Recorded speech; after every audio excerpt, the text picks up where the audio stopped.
El Señor esté con ustedes. Y con tu espíritu. Lectura del Santo Evangelio según San Lucas. Gloria a ti, Señor.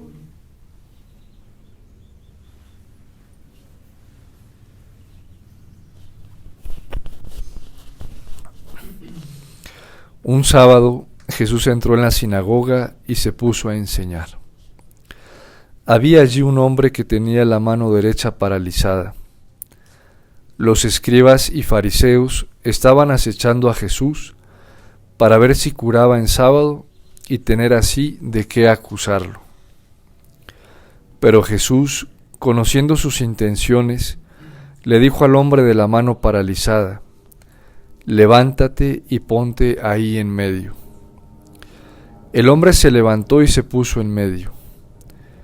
Entonces Jesús le dijo: «Les voy a hacer una pregunta. ¿Qué es lo que está permitido hacer en sábado? ¿El bien o el mal? ¿Salvar una vida o acabar con ella?». Y después de recorrer con la vista a todos los presentes, le dijo al hombre: «Extiende la mano». Él la extendió y quedó curado. Los escribas y fariseos se pusieron furiosos y discutían entre sí lo que iban a hacer a Jesús. Palabra del Señor. Gloria a ti, Señor Jesús.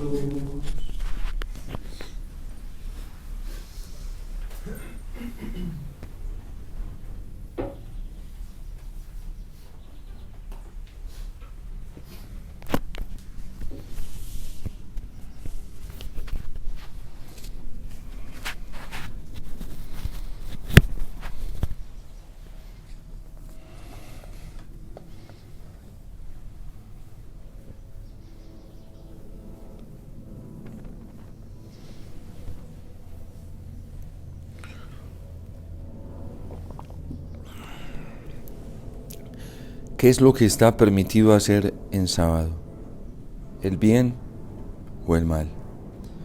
¿Salvar una vida o acabar con ella? Esta pregunta resulta muy iluminadora para nosotros, no solamente en el día de hoy, sino en el tiempo que estamos viviendo, el contexto en el que se va desarrollando nuestra fe, nuestra esperanza, y se va desarrollando la caridad cristiana. ¿Qué es lo que está permitido hacer? ¿Qué es lo que le está permitido hacer a un católico en día sábado, en el día del Señor, en el día grande, en el día de descanso que es nuestro tiempo, como lo llama la carta a los Hebreos? ¿Qué nos está permitido hacer a nosotros como cristianos? ¿El bien o el mal? ¿Salvar una vida o acabar con ella? Es el dilema moral que se va presentando de día en día, de momento en momento, y es la pregunta que salta en el corazón de cada cristiano, de cada católico, de cada fiel que hoy quiere permanecer en la verdad del Señor, permanecer en la verdad de Cristo, permanecer en la verdad del Evangelio. En primer lugar, el Señor, a través de este acto que realiza al poner a este hombre con la mano seca al frente, delante, en el centro, ante todos los que lo estaban observando, incluso de quienes sabe Él lo van a condenar, lo van a criticar, lo van a calumniar, porque conoce sus corazones y sabe cómo se va a encender su cólera con lo que va a realizar, pone a este hombre en el centro y le dice: extiende la mano. Él la extendió y quedó curado. La vida hay que protegerla desde el momento de la concepción hasta el término natural final.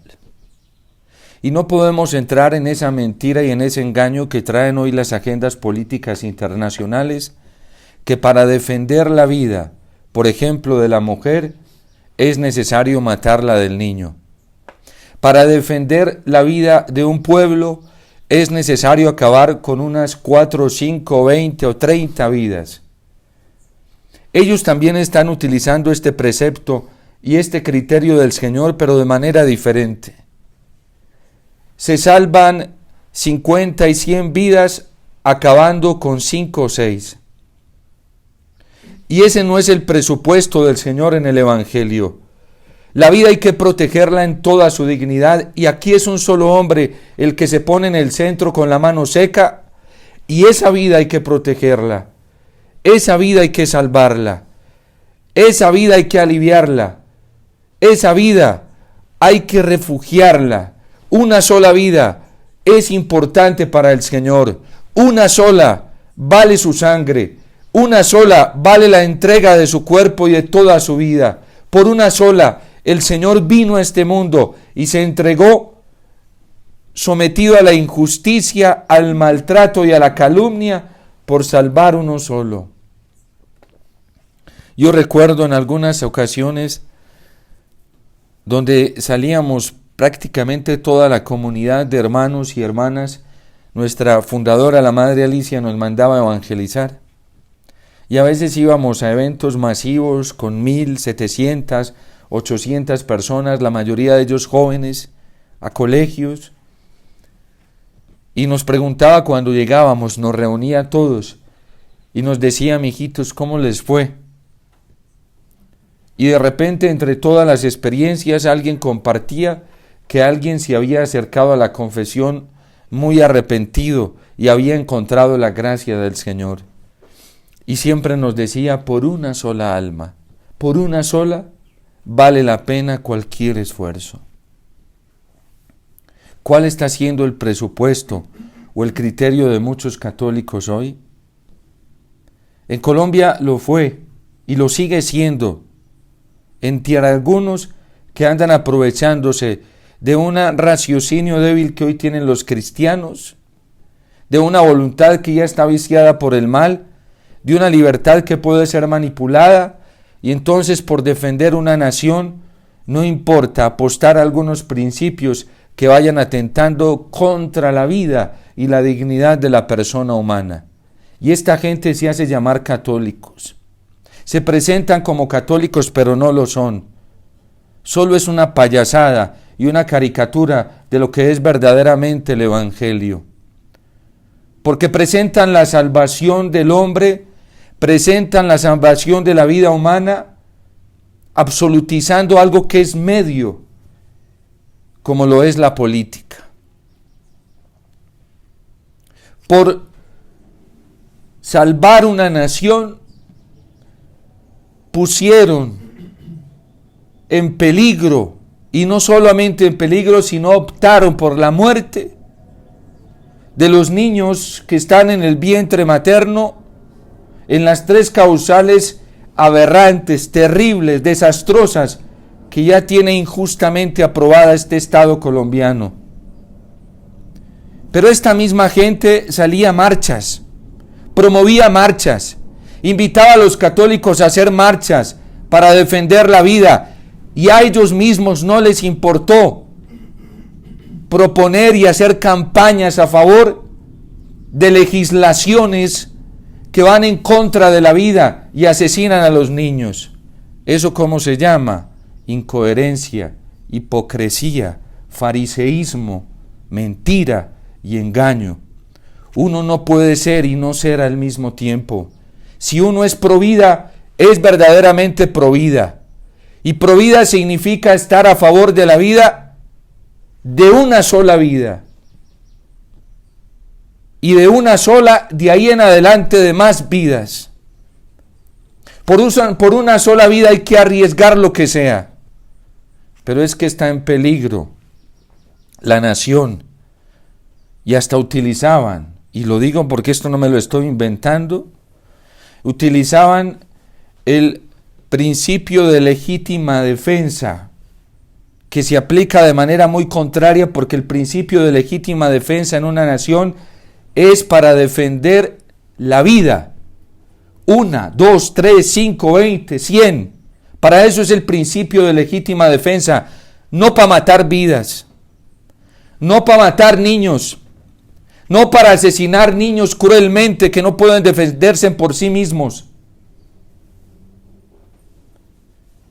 De eso nosotros nos tenemos que librar, de esas mentiras y de esos engaños.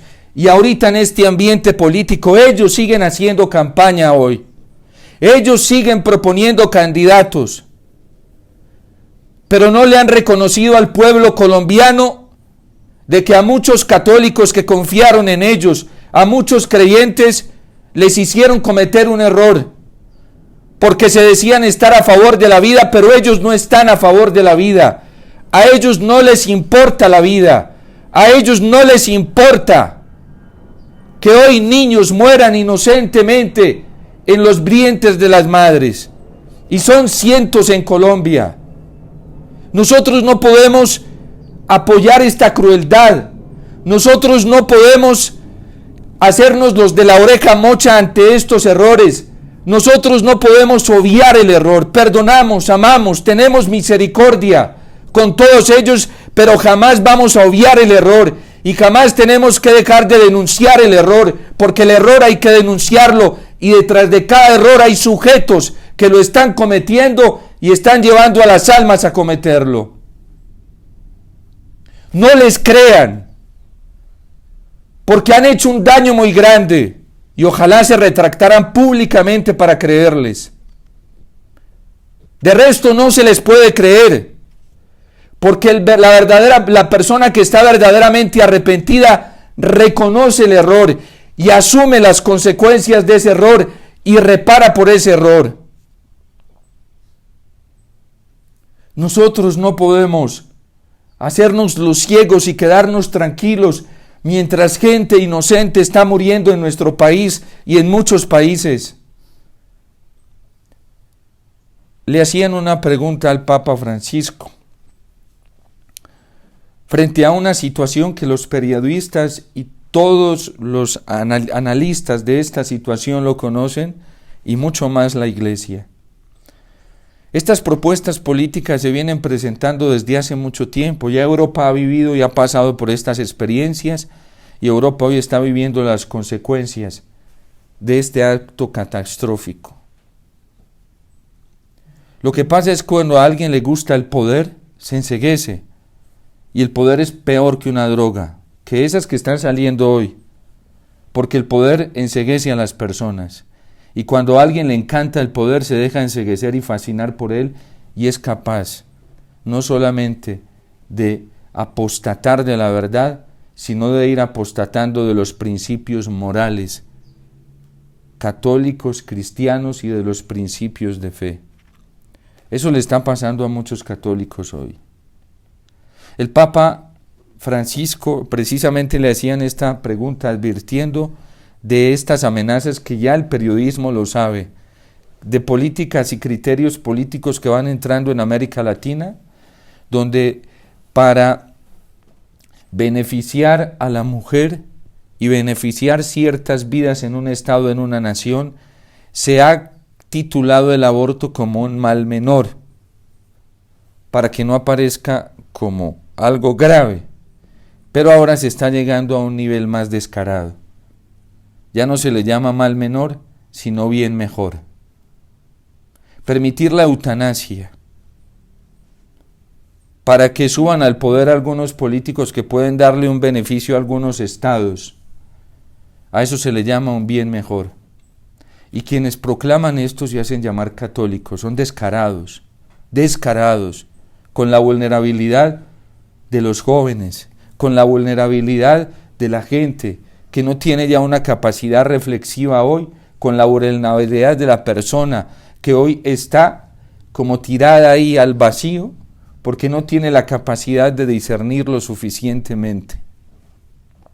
Por eso hoy estamos celebrando esta misa votiva al Espíritu Santo, pidiendo que el Señor en su misericordia derrame la luz de su gracia sobre muchos corazones y puedan sentir la iluminación de sus conciencias como lo están recibiendo algunas personas hoy.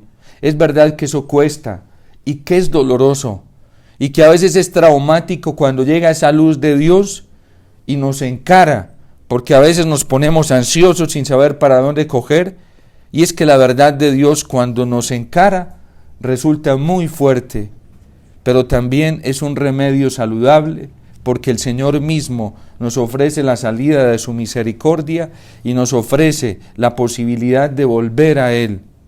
Ese volver a Él es doloroso en un principio porque significa alejarse. Como decía ayer el Evangelio, si no ha aceptado la corrección personal, si no ha aceptado la corrección en compañía de otros hermanos, y si no ha aceptado la corrección comunitaria, considéralo un pagano y sepárate de él. Y esas separaciones son dolorosas. A mí como sacerdote me ha tocado distanciarme de personas a las que quiero por principios morales, por principios de fe. Después de haber hecho ese proceso de la corrección fraterna, primero individual, después en compañía de otros hermanos y luego comunitaria, y me faltará hablar públicamente, y el día que el Señor me lo pida, lo diré con nombres y todo. Porque dice San Ignacio de Loyola y nos dice el catecismo que en el afán de buscar ayudar al hermano que está equivocado, que está ciego, que tiene endurecida su conciencia, hay que buscar todos los medios habidos y por haber. La Iglesia lo hace. Cuando la Iglesia aplica el derecho penitencial, también hace todos estos procesos. Y hay veces nos tiene que decir públicamente que este hermano, este teólogo o este sacerdote está en un error. Después de haber hecho todo un camino correctivo, como lo pide el Evangelio, públicamente nos lo dice. Porque cuando alguien se empecina, cuando alguien se obstina en el error, hay que buscar todos los medios remediables para que no se condene y no se pierda. Por eso el que omite la corrección a estas personas que están en el error y las justifica, y hablo precisamente de este tema del mal menor, del aborto, de la ideología de género, del matrimonio igualitario, de la adopción para personas del mismo sexo, de la legalización de la droga, los que votaron por esto en Colombia, católicos, y no advierten a quienes lo hicieron equivocar, como decía ayer el profeta Ezequiel, ellos cargarán con esa culpa también. Y el Señor le dice al profeta Ezequiel, si alguien llega con la espada y amenaza con esa espada de muerte al pueblo, y el centinela no emite el sonido de la trompeta para advertir, él pagará por esas consecuencias. Pero si toca la trompeta y avisa que viene el peligro, a él no se le pedirá cuenta. Y a ti, hijo de hombre, le dice el Señor al profeta Ezequiel, te he puesto en este ministerio para que hagas eso. Hoy San Pablo lo está diciendo a los colosenses. A mí Dios, dice San Pablo,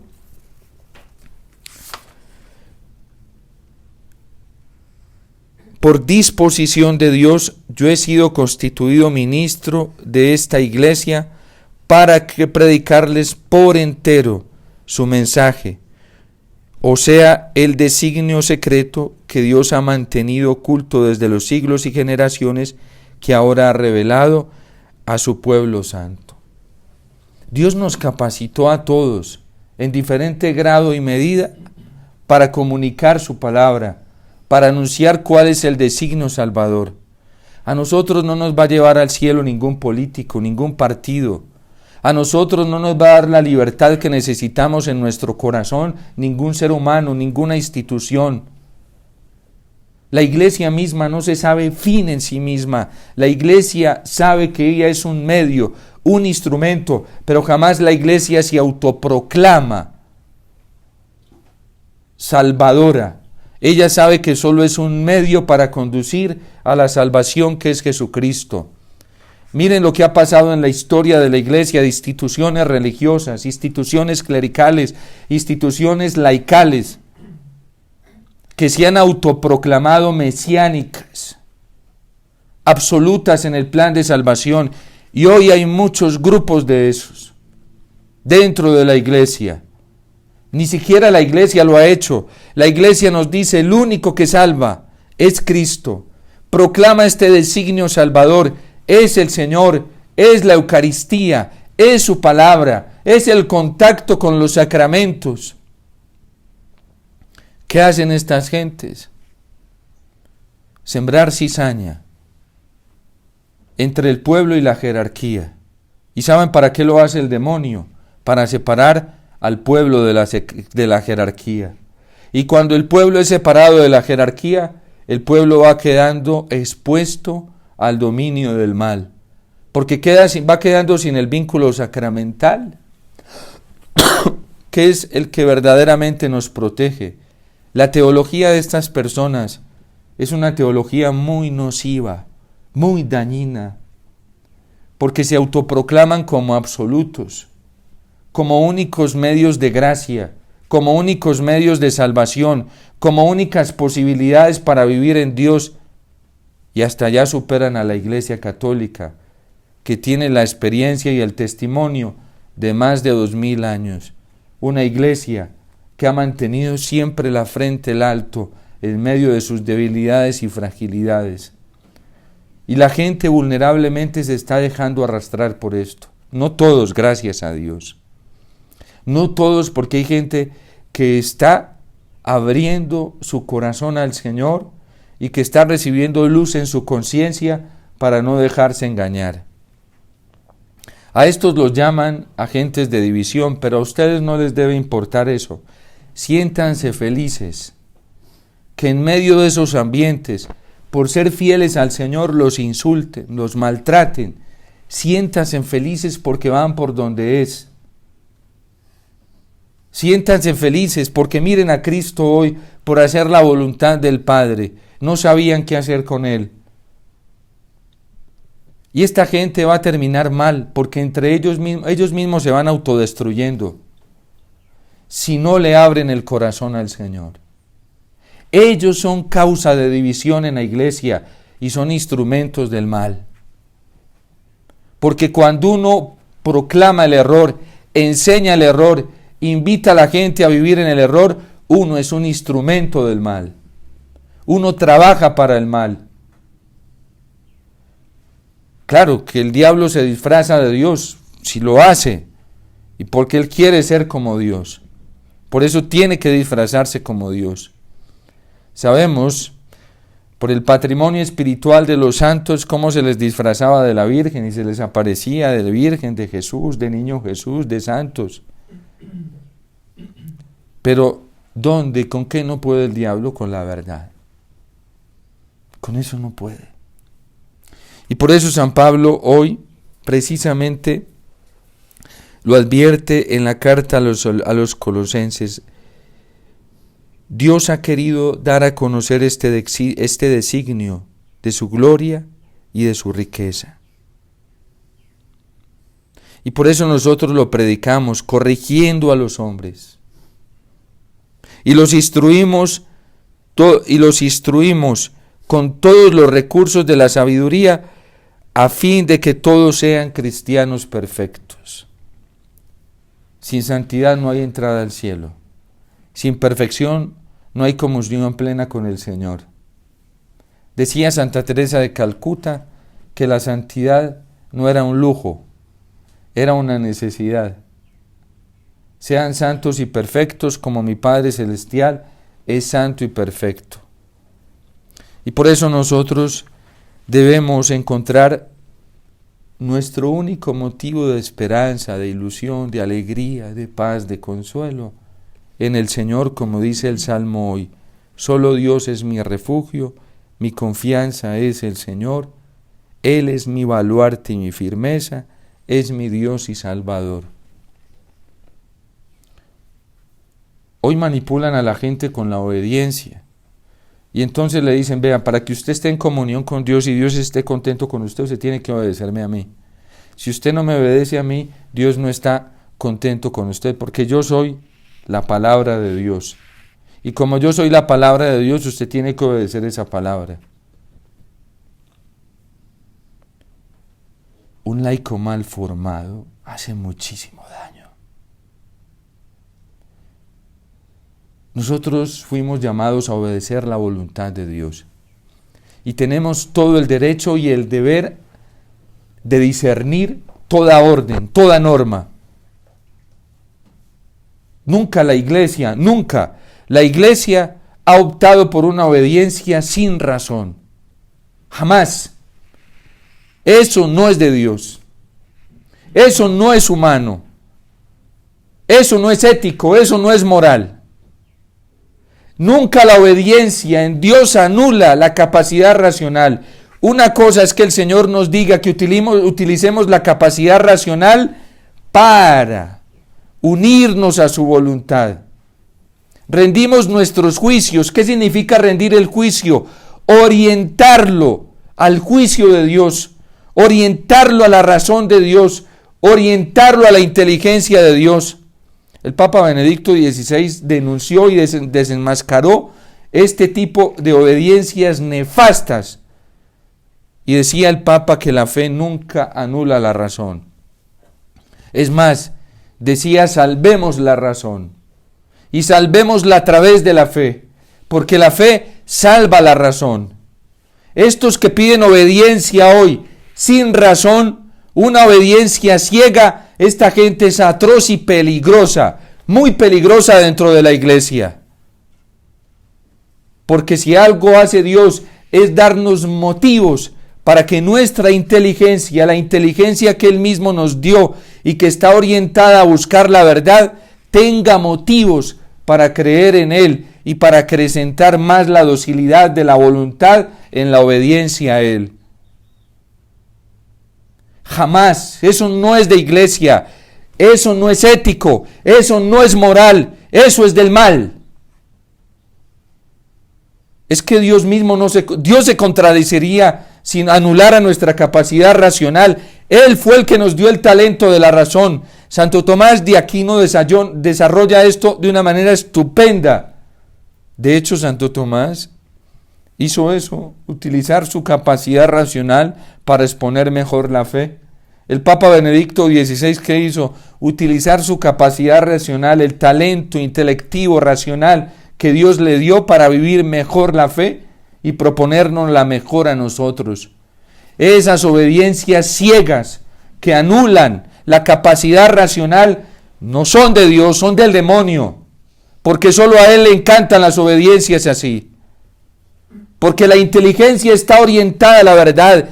Dios quiere que todos los hombres se salven y lleguen al conocimiento de la verdad. Esas obediencias incapacitan la razón para encontrar la verdad, y por eso a mucha gente le toca quedarse con las verdades de lo que otros digan. Yo recuerdo nuestra superiora, me decía, mijito, cuando uno no entiende una orden, uno tiene todo el derecho de preguntar y pedir clarificación sobre esa orden para poder obedecerla mejor. Y eso no es rebeldía, eso es virtud. Yo la vi a ella más de una vez cuando no entendía una orden y ella lo preguntaba, no por malicia, porque quería tener claridad. Es que ella sabía que ella no era omnisciente.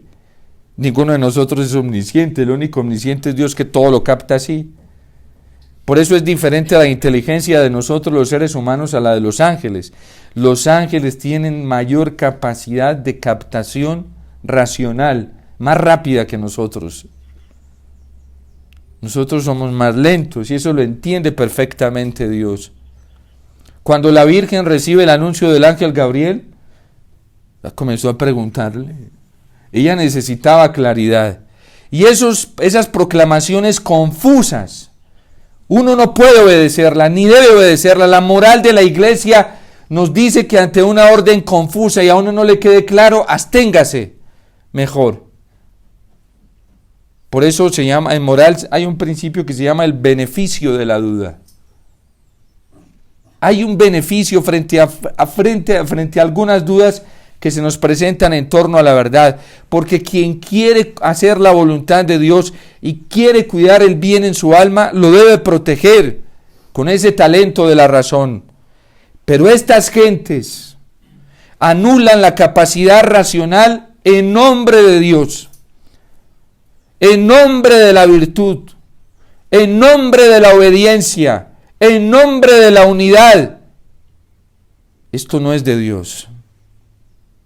Dios siempre nos va a dar, tantos motivos nos ha dado Dios para que nuestra razón se oriente a Él, que tenemos en la Biblia 73 libros de todo lo que ha hecho Dios. Ahí está. Hoy hay gente así, mucho cuidado, porque en estas épocas, y con el tema político sí que es cierto, si a uno le queda duda, porque le queda duda frente a las propuestas, absténgase mejor. Y uno no puede, miren, nosotros tenemos que tener mucha caridad con nuestros hermanos. La gente está muy vulnerable, ayudémosles. Iluminémosles desde la palabra de Dios, advirtámosles. San Pablo lo está diciendo precisamente aquí en la carta a los Colosenses. Por eso nosotros predicamos y corregimos a los hombres. Si un familiar tuyo, un amigo tuyo, un compañero tuyo está metido en el error, hay que hacerle caer en la cuenta. Hay que ayudarlo. Nosotros no podemos ser indiferentes, insensibles frente a la vulneración en la que se encuentran tantos hermanos nuestros. Los sacerdotes sí que tenemos ese deber. Los obispos sí que lo tienen y nos van a pedir cuentas de eso. Ay de nosotros los pastores, porque si por nuestra culpa el lobo devora las ovejas, nos van a pedir cuentas de cada una de ellas. Dice San Gregorio Magno, pastores que no advierten a las ovejas. Y decía él, en la viña del Señor hay muchos trabajadores. La iglesia no carece de sacerdotes hoy. Ustedes van a mirar la estadística en el anuario pontificio y la iglesia tiene demasiados sacerdotes en el mundo. San Gregorio Magno decía, en la viña del Señor hay muchos trabajadores, pero muy pocos que trabajen por ellas. Hoy hay pocos pastores que trabajan en función de las almas. Pastores que a veces trabajamos en función de nuestro autocuidado y dejamos de predicar la verdad para no exponernos. Y hay gente así también, que quiere taparnos la boca a nosotros los pastores por egoísmo. Padre, es que yo lo quiero para mí cerquita, para que usted me ayude, porque es que si usted se expone, entonces después ¿con qué nos quedamos? Eso se llama egoísmo. Menos mal el sacerdote no es para 1, ni para 5, ni para 10, es para todos. ¿Sí? Como Cristo es para todos. Y si por decir la verdad lo van a estrangular, maravilloso. Eso es una dicha, ¿sí? Una bienaventuranza. Dichoso el sacerdote que así, por decir la verdad, termina excluido, rechazado, despreciado, maltratado, insultado, bueno, y todo lo que sea, sí. Eso es una bienaventuranza. Una bienaventuranza, porque a Cristo ya no sabían qué hacer con él. Que un sacerdote, por decir la verdad, tengan que decir, ya no sabemos qué hacer con él. Pues claramente ahí se ve el fariseísmo y esta actitud perniciosa de los escribas. Hay sacerdotes que han pagado ese precio. San Pablo lo dice precisamente hoy en la carta. Quiero que sepa cuántos esfuerzos estoy haciendo por ustedes. El sacerdote no está para autoprotegerse. En pandemia alguien me decía, un médico que trabajaba en una unidad de cuidados intensivos, me pidió que lo confesara. Y cuando se estaba confesando, yo no recuerdo si era el primer pico o el segundo, un momento muy alto, yo confesaba aquí. Y mientras él se estaba confesando, vio llegar un grupo de gente, varias personas. Y dijo, padre, ¿y esas personas para dónde vienen? Y le dije, hacer lo mismo que usted está haciendo. Y él se asustó y me dijo, padre, cuídese, tenemos que cuidarlos. Ustedes los sacerdotes son muy importantes, padre, usted no se puede exponer de esa manera. Nosotros necesitamos a los sacerdotes, fíjense. Miren el presupuesto que utilizan hoy. Qué pecado, él no sabía porque él estaba reproduciendo lo que le enseñaban, ¿sí? Padre, tenemos que cuidar nuestros ministros, nuestros sacerdotes, tenemos que cuidarlos. Que se nos vayan a contagiar y a morir. Y entonces yo le pregunté y le dije, ¿tú a qué te dedicas? Pues yo ya sabía porque me había dicho, y me dijo, padre, pues a salvar vidas, y ahorita estoy todos los días, y le dije, ¿tú tienes familia? Y me dijo, sí. Y le dije, ¿tú no te expones demasiado tú mismo y expones demasiado a tu familia todos los días allá atendiendo personas enfermas con COVID? ¿Sí? Estás ahí, te toca tener contacto con ellos. Y me dijo, padre, pues es que ese es mi trabajo como médico, arriesgar mi vida para salvar otras. Le dije, ese es mi trabajo como sacerdote, arriesgar mi vida para salvar otras. Y ya no me dijo nada, bueno, padre, sí. El sacerdote está para morir, no para autoconservarse. No, eso es falso. Y si por predicar la verdad, advertir a las almas, a mí me van a pedir cuentas si no toco la trompeta y anuncio, porque para eso me capacitaron, me van a pedir cuenta de esos talentos, ¿sí? Y me van a pedir cuentas de eso. Que unos escuchen y otros no, yo ya no tengo la culpa. Que otros se resistan y se vuelvan duros, ya yo no soy culpable. Yo tendré que seguirlo haciendo. Que unos se llenen de cólera y de rabia ante la verdad, bueno, ya eso no depende de mí. Porque hay otros que escuchan, y aquí me ha tocado atenderlos en el confesionario, ¿sí? Que otros estén así, yo que podré seguir orando, todos los días oro por esas personas, todos los días. Ya no tengo nada más que hacer, obligar yo no puedo a nadie, ¿sí? Pero advirtamos el error. Es verdad que detrás de cada error hay un sujeto, ¿no? Porque el error no se conjuga solo, ¿sí? Y por eso hay gente que se siente aludida, ¿sí? Pues porque eso es normal, ¿sí? Detrás de cada error hay un sujeto. Y esto que se ha hecho hoy, con esa gente tiene este presupuesto, hay que salvar la vida de las personas matando otras, exponiendo otras, pero matándolas. ¿Por qué es matándolas? Cuando alguien aprueba y dice, no, pues el matrimonio entre 2 hombres y 2 mujeres es un mal menor, con tal de mantener una nación entera, ese es el presupuesto que utilizan las agendas políticas internacionales. Que esto es un presupuesto internacional. No crean, vayan, hablen con una activista que pide que el aborto se realice, para que vean el lenguaje de ellos cómo es. Es para salvar a la mujer, es para proteger la dignidad de la mujer, es para salvar su vida. Ah, sí, para salvar la vida hay que matar la vida de un inocente. Miren, esta gente utiliza esos mismos presupuestos. Y los que votaron por estos señores en Colombia, que son abortistas, católicos, hicieron eso. Salvemos unas matando otras. No importa. Crueles, demasiado crueles. Duros. Eso lo puede hacer una persona que tiene fría su conciencia. Demasiado fría. No solo fría, congelada. Corazones muy duros. Que no les importe exponer la vida de unos niños inocentes, la dignidad afectiva y sexual de personas vulnerables, de niños, entregárselos a una educación perversa, de 2 hombres donde no se sabe quién es mamá y quién es papá, de 2 mujeres donde no se sabe quién es papá y quién es mamá. Para que alguien haga eso, debe tener su corazón muy mal, demasiado mal. El nivel de ceguera en una persona así debe ser muy alto. Eso sí, para ellos no, para ellos es algo muy bueno, porque, padre, lo hicimos con recta intención. Menos mal, la moral católica no funciona así, porque de buenas intenciones está lleno el infierno. Hitler lo que hizo, lo hizo con buenas intenciones.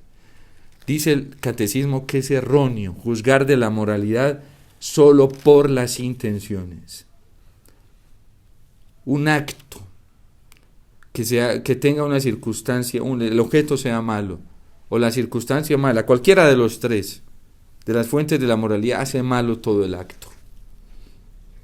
Lo que hicieron en Colombia fue un acto del todo malo, malísimo, gravísimo, muy grave, muy grave. Pero es que teníamos buenas intenciones, no sirve. Porque el demonio también coloca buenas intenciones, no va a colocar malas intenciones. Él coloca buenas intenciones.